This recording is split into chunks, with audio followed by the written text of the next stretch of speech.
Welcome back to another episode of Movified. I'm your host, Mark Hirschi with Salmon's Moving and Stores, located in beautiful Vancouver, British Columbia.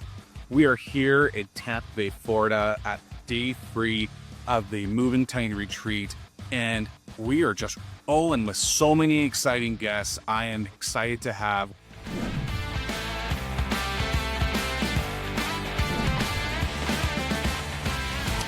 Wes from NextMuv here sitting down with me. Thanks, Wes, for joining me. He's been hounding me. He's like, dude, like, we really got to sit down and talk. And I'm like, I know. Let's start with what NextMuv is, and I want to kind of go into like the full deep dive story. All right, let's go into the full deep dive story. So NextMuv at some point is really a very sophisticated moving pricing engine for interstate moving. And you need very few details: origin information, destination information, move date, dwelling type, and square footage. And our software will spit out a guaranteed price for that interstate move instantly. And that sounds pretty simple. The software is not very simple. I wasn't going to say that it sounds simple. It sounds extremely complicated. And like, I want to kind of deep dive into this because I am a customer and I am moving from LA, Los Angeles, California to Dallas, Texas. And I go onto your website, punch out details, spits me out a firm price quote. Yep. Okay, so I got that firm price quote, and let's just say it's going to cost me $4,000. Right? Sure. Right? So minimum cost, whatever it is. Now, it's important to point out that what we're quoting, so our customers are local movers like you. I'm just the customer. Here we go. I'm Mrs. Jones, right? So I've done that. I've got my email confirmation, and I'm assuming eventually I'm going to get an email or a phone call, right, that says, oh, I'm Mrs. Jones. ABC Moving Company is going to be picking up the shipment and everything else. So let's take a step back, right? So they go on to get the price. They decide they want to book the move, right? They can select the valuation. They also select time for a visual survey because we always do a visual survey even after. Hey, I see you. Okay, I don't care. And then the last piece is they can finance their move without a hard apprenticeship. So they can finance that move on our side.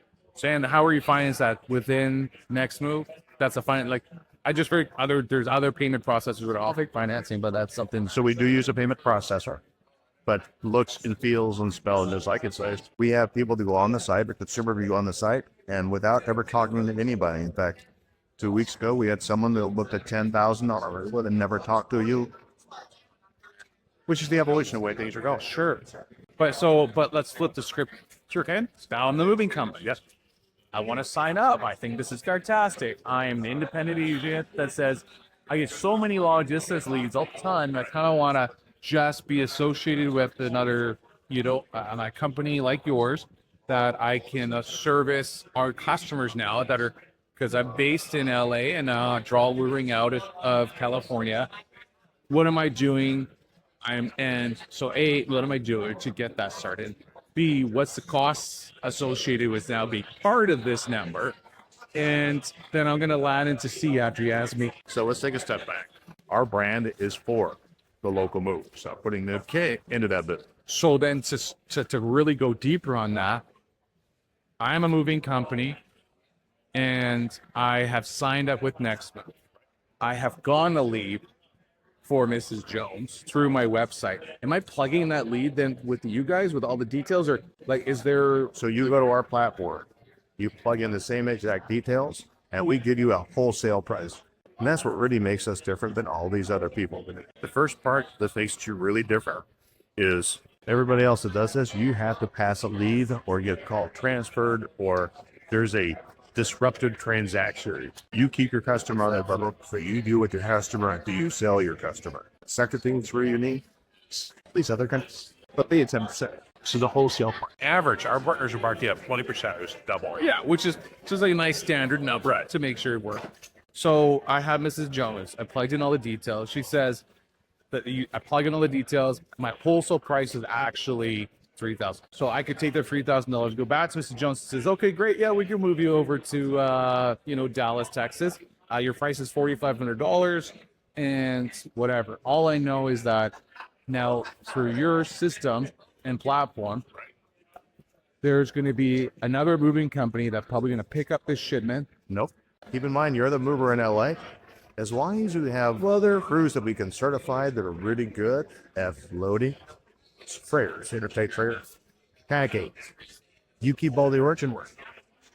And the important part about that is, I think, biggest, largest determining factor on a quality move are the origin stories. 100% It's the tag and load process. So they're in control. The last thing Mrs. Jones wants is now he just thought they were booking with ABC, and XYZ shows up, and she's like, "Oh, right, I booked with ABC." Yeah, well, no, they know ABC. They call ABC. They trust ABC.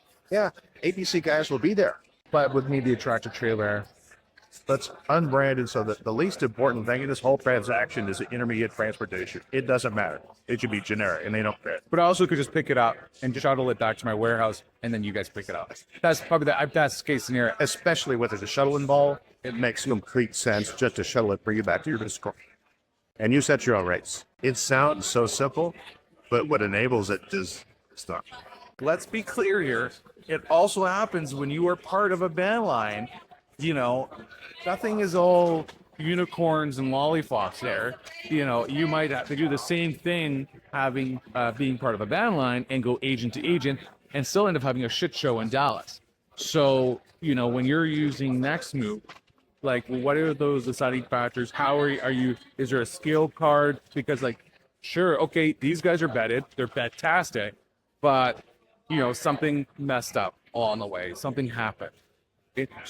Is there a way for me, the ABC company, to say, look, XYZ, you know, messed up on here, these claims came up, you know, do they get like a red flag or something like that happen? I think the killer thing about our software is, of course, you're better to you have to have the correct licenses.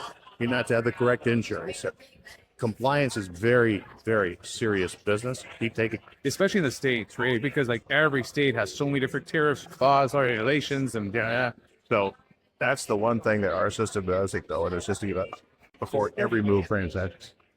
So you guys will know inherently that XYZ is checked, yeah, right before the upload shoot. And by the way, you'll be checked too before you load. So like, and here's the reality, and this is what I want like a lot of listeners to listen to, especially when you are a smaller moving company, getting long distance leads.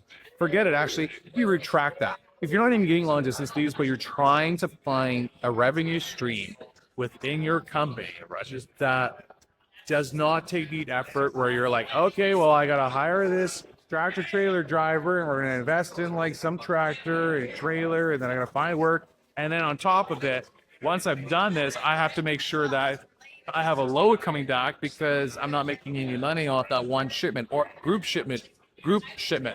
So now Mrs. Jones, who expected that stuff to show up, you know, on the 1st of October, is freaking out because it's still sitting in your warehouse and it's the 30th.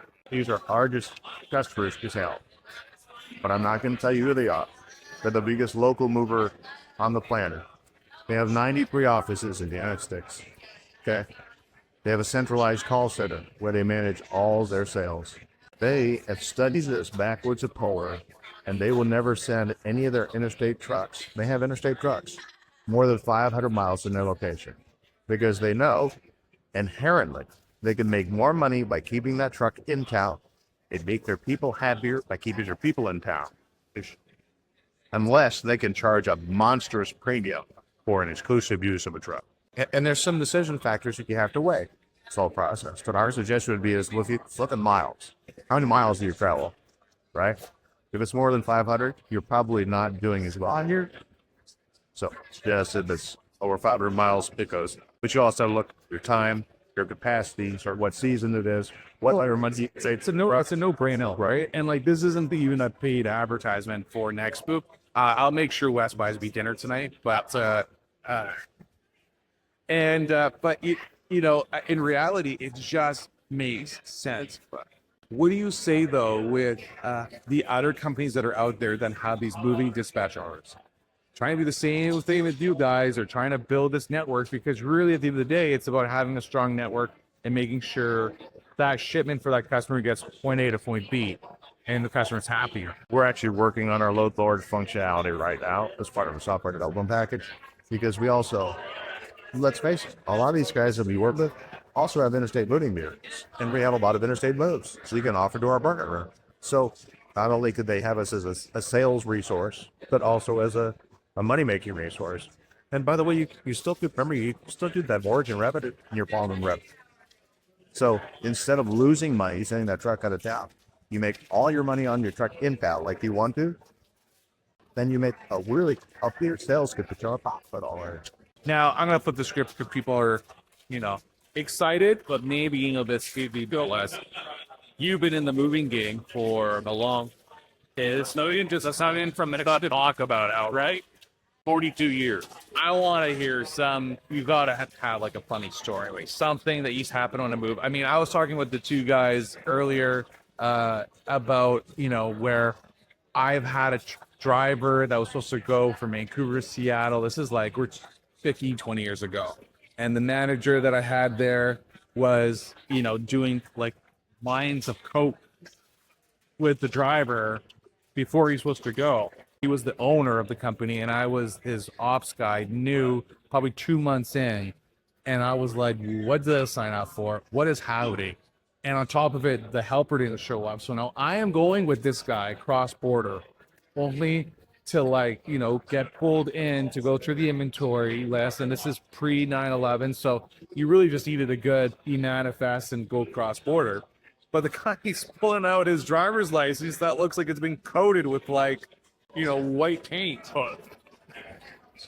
And I am just like, duh. And then I'm driving on the I-5, where he's driving on the I-5, because this was also a standard 5-ton truck. So, I knew how to drive a 5-ton vehicle. So the last thing I wanted to sit on driving a 5-ton truck, standard. And he's like nodding off, right? Because he's been swearing off. And I said, I cannot do this. I came back from that trip being like, look, you have two options. Like, I'm either going to crush you and I'm out of here. Like, I kind of got the fundamentals. I'm gone. Or I buy you out and you are never allowed to come run a moving company in British Columbia. And so, and it was stories and experiences like that led me to going, man, they're so funny, but people get in these situations, early company owners, where they're like, I don't want to talk about it, but it happens. Right. And and let's face facts. When it does happen and something like this happens, you need to stop, check. And it's like, what kind of staff do I have? How am I running my company? How did this even happen? And I need to go back to my systems, my processes, and my hiring teams, or like myself, and reflect going, these are the type of people that I want working for my company? But I might as well just close up shop. Sure. I got 2 stories for I'll take 2. All right. So I'll give you the scandalous one first. So I'm a 3rd generation coach. High-speed chase, I-10 in Los Angeles with helicopters, cameras following. What do they say? Say any marketing is good marketing, even bad marketing. I'm not such. No. Essentially, what he did is he had the union-based company. He opened up a separate non-union-based company that's distributed by the assets, the drivers, the crews, both non-assets. As you can imagine, teachers kind of figured this out. But we had union thugs that left deputy voicemails on the oak tape, shooting us a lot.